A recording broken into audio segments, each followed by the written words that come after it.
Kepareng mohon izin Gus, penggalan ayatnya fa alhamaha fujuraha wa taqwaha. Demikian Gus. Niku ayat keberapa niku? Wah lupa Gus.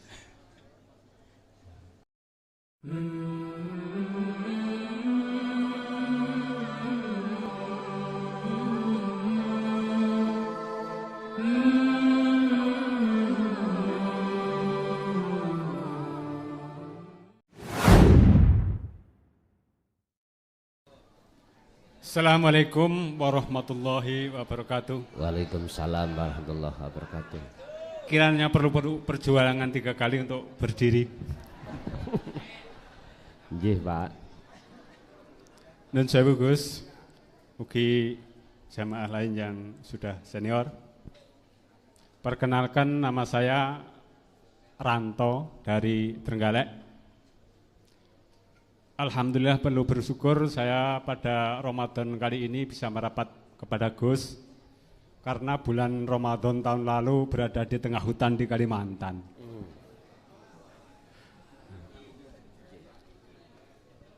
Langsung pertanyaan Gus.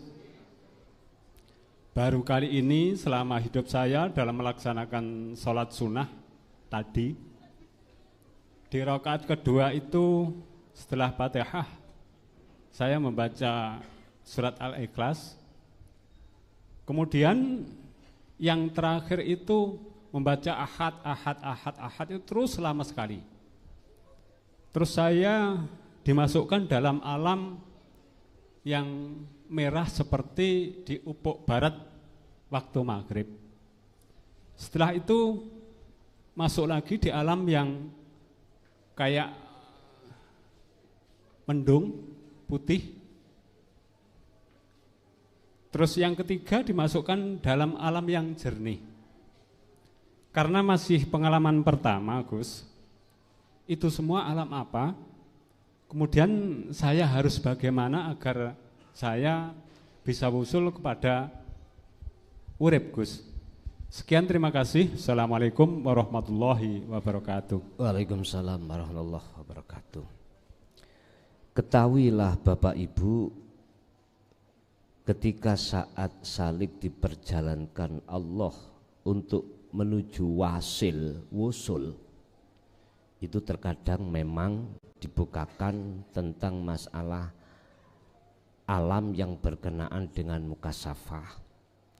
Seperti halnya jenengan dihadapkan satu cahaya atau hal-hal yang lainnya. Pertanyaannya, itu alam apa? Jawabannya begini. Ketika hati Anda itu sudah kefanaan Anda, itu musyahadah. Walaupun konteksnya seperti mukasafah. 2, jikalau dalam hati jenengan waktu sholat keakuan diri yang sholat, berarti itu alam mukasafah. Ingatlah, alam mukasafah itu adalah alam ujian. Alam ujian. Seperti halnya ketika Kanjeng Nabi Mi'raj, ditemukanlah berbagai alam atau kejadian yang macam-macam, yang semua itu menunjukkan pengertian bahwasanya wahai Muhammad, perjalananmu belum selesai. Terus apa langkah yang harus kami lakukan selanjutnya? Berjalan terus. Kuncinya di mana? Dzikir sampean pegang. Yang sudah jenengan pahami tentang dzikir sirul asrar, sampean pegang, udah fungsikan terus rosoning dodon jenengan. Tidak hanya di dalam ketika waktu sholat sunnah wajib, enggak, semua aktivitas yang terjadi pada diri panjenengan. Mekaten. Ada lagi? Assalamualaikum warahmatullahi taala wabarakatuh. Hadratil Mukarram Guson yang saya takzimi, perkenankan saya Tri dari Semarang. Mohon izin bertanya. Yang pertama adalah tentang makola nafsu syahwah itu apabila kita runut lebih jauh atau asbabun nusulnya dari cerita iblis dilaknat Allah Subhanahu wa taala atau bagaimana? Kemudian pertanyaan saya yang kedua, saya sedikit mengacu pada Al-Qur'an surat Asy-Syam 8. Kalau menurut surat apa, Pak? Syam 8, fa alhamaha fujuruha wa taqwaha. Apa dalam ayat tersebut bisa diartikan bahwa kita hidup di dunia adalah pilihan, dalam arti kita memilih yang fujur atau memilih yang takwa. Demikian Guson, mohon pencerahan. Wassalamualaikum warahmatullahi wabarakatuh.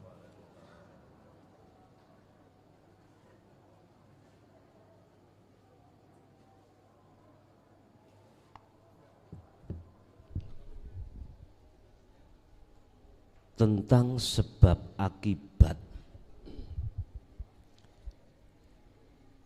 syahwati dunia itu dijadikan oleh iblis sebagai umpan terhadap seluruh ruh manusia, karena itu sebagai contoh bahwasannya siapapun di dalam hati kita, manakala ada satu sifat yang disebut aba wastakbar, itu pasti akan merasa lebih baik daripada orang lain.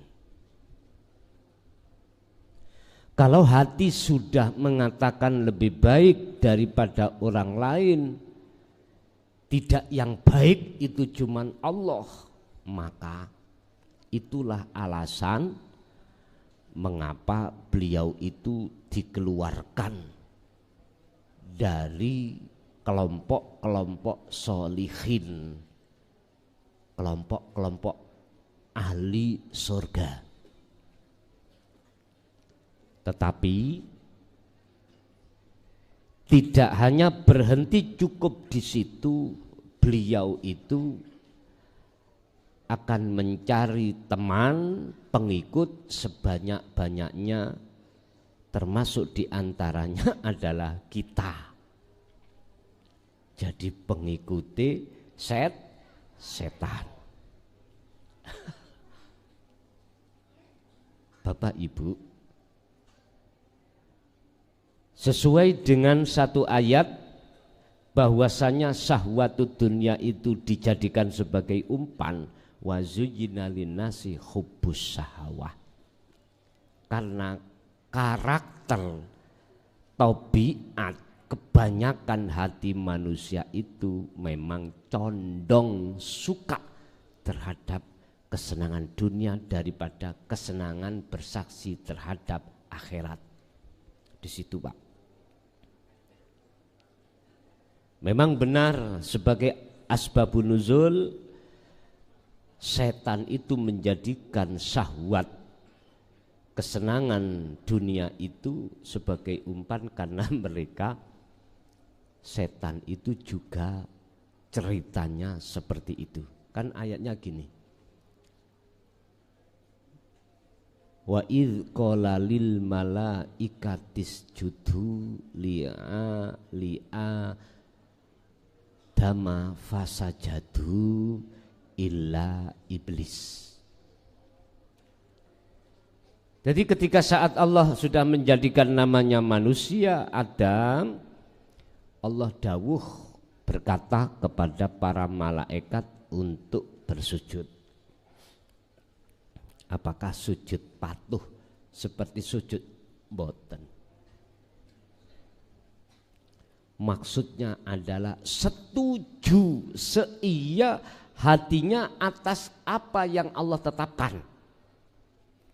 Anda ditetapkan jadi orang miskin, kok ridho, berarti Anda bukan pengikutnya setan. Kok ridho? Berarti inilah golongan malaikat yang dimaksud pada sujud semuanya. Tapi di situ hanya satu yang tidak mau sujud. Apa sebab? Aba wastakbar wa kana minal kafirin. Karena di dalam hati iblis itu ada sifat yang disebut takabur. Lebih ngalim, lebih baik daripada Adam. Makanya Gusti Allah tanya, apa iblis yang menjadikan kau terhalang tidak mau menjalankan perintahku? Jawabannya cuma satu, heta Gusti, lebih baik mana saya dengan Adam? Ana khalaqtani min tin, ana khalaqtani min nar wa khalaqtahu min tin. Saya kan jenengan jadikan dari api, sementara Adam itu dari tanah. Lan saya kula, api kula. Wis gak logis. Ngoten niku, Pak. Akhirnya disimpulno, jenengan kalau selalu memakai logika, ngikuti akal, gak ada baiknya di mata Allah. Pakailah hati. Melalui apa? Rasa itu. Makanya kan Nabi dawuh, tafakkaru fi khalqillah. Bertafakurlah kau atas segala apa yang Allah ciptakan. Wala tafakkaru fi dzatihi, dan jangan kau mikir tentang masalah dzatnya. Akal ini enggak mampu, Pak, dikongkon mikir. Artinya bagaimana hadis itu? Gini mestinya. Akal kita gunakan untuk mikir tentang masalah apa yang sudah Allah ciptakan. Di situ hati sampean lewat rasa, sampean ikut lihat ada apa di balik itu semuanya. Akhirnya dengan rasa inilah akan klik. Kalau akal untuk menerobos alam itu enggak mampu, kalau hati mampu. Makanya wala tafakkaru fi dzatihi, jangan kau mikir tentang zatnya Allah. Akal iki wis tidak sambung, Pak. Karena akal itu hukumnya dohir, lah hati hukumnya batin. Baru sakit ketemu nek niku. Bon. Di dalam surat Sam ayat 8. Sekedap tak cari. As-samsi wa duhaha niku apa? Nggih.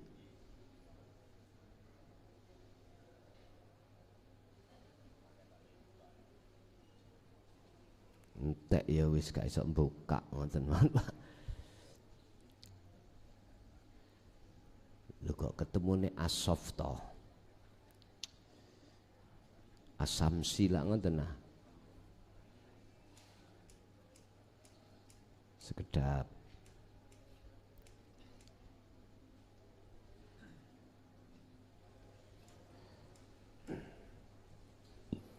Keparang mohon izin Gus.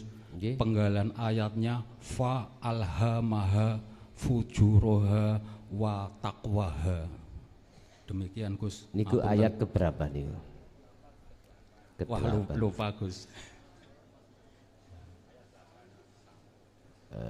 Nggih. Sekedap Pak nggih.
Ayat ke-8.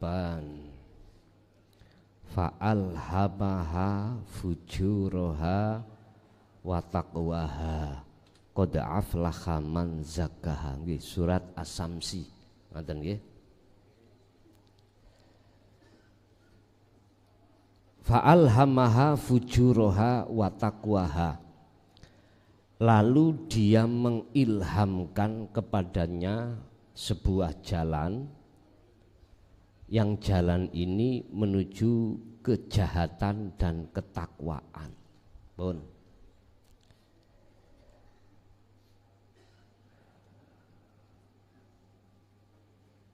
qad aflaha man zakkaha, pembagiannya sungguh beruntung orang-orang yang mensucikan jiwa. Wa qad khaba man dassaha, dan sungguh rugi orang yang mengotorinya. Niki berkenaan ayat 3 ayat ini, Pak. Dalam hal pensucian jiwa itu ada jalan nafsu, ada jalan Allah. Untuk bisa sampai pada Allah harus mengikuti, melewati jalan Allah. Dan jalan Allah itu pasti ada wasilahnya.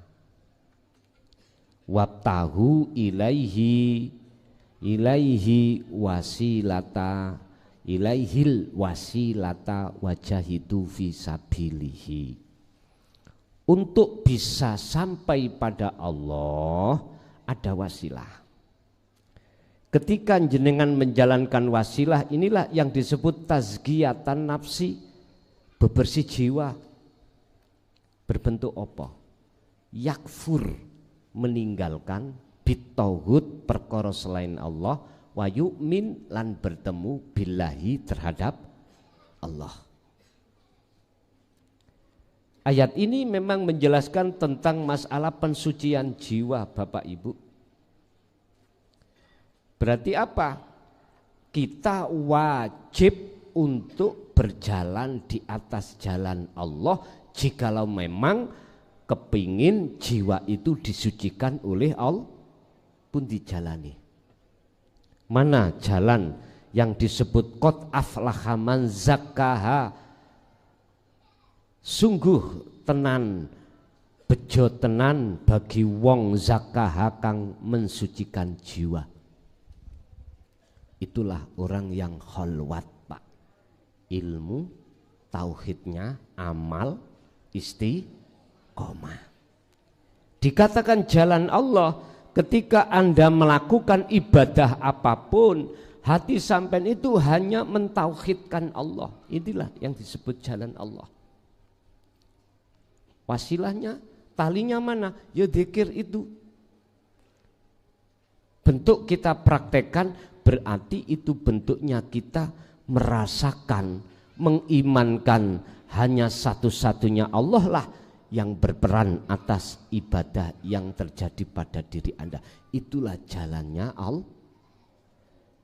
Wa qad khaba man dassaha, dan sungguh merugilah bagi orang-orang yang berjalan di atas jalan nafsu. Ini disebut sebagai pengotoran jiwa. Contoh, walasane sholat tujuannya apa? Marek nang Allah. Dijawogo sholate bantawina. Tapi dalam hati kita masih mengakui kalau kita yang terlibat di situ. Berarti jalannya nafsu. Walaupun sholat, apalagi jenengan niku berangkat ke lokalisasi. Wong tingkatane sholat ae enggak bisa, apalagi tingkatane maksi. Tingkatan taat ae susah, apalagi tingkatane maksiat. Ini bagi ahli hijab tidak berlaku, Pak. Bisa nyawiji menyang Allah mboten saged. Tidak berlaku bagi kita ahli hijab yang menolak ajaran tauhid untuk bisa muraqabah waliqaihi, mendekat dan bertemu Allah, tidak bisa. Sehingga seluruh perbuatan yang terjadi pada diri kita dicap oleh Allah sebagai ruh yang berjalan di atas jalan nafsu mekaten. Mungkin ibu kasih kesempatan kalau ada. Nggak ada ya bapak, nek masih ada.